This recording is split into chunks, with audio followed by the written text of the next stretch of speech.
Mana kalen rual tele lai tual kan lena kan vangkua kan lim na nuri tekha thamralan zong kapalulo ngai lai azul mange Mimang kapian na kan vangkua sai sen te data kan chenarun mam fe sen dar feng nun raungin me vap an chantir mo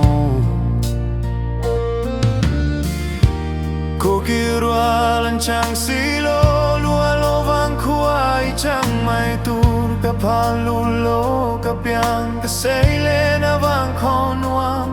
ngayon ka auzel nang che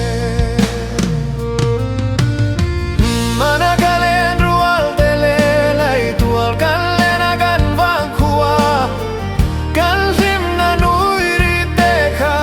tamralan zong kapalulo ngai lai azul mange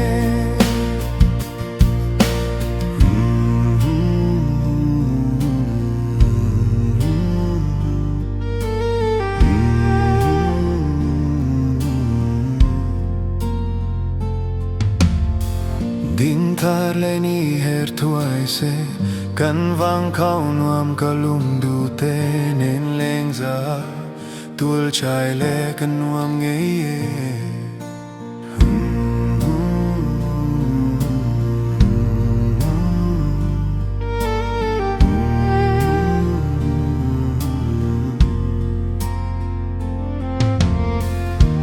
Mimang kapian na kan vangkua sai sen te data kan chanarun nuam pei sen dar feng nun raungin mei vapa an chantir mau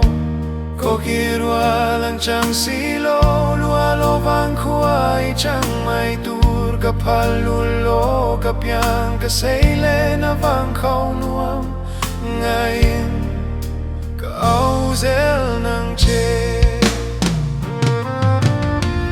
Manakalen rual tele lai tual kan lena kan vangkua kan lim na nuiri tekha thamralan zong kapalulo ngai lai azul mange Manakalen rual tele lai tual kan lena kan vangkua kan lim na nuiri tekha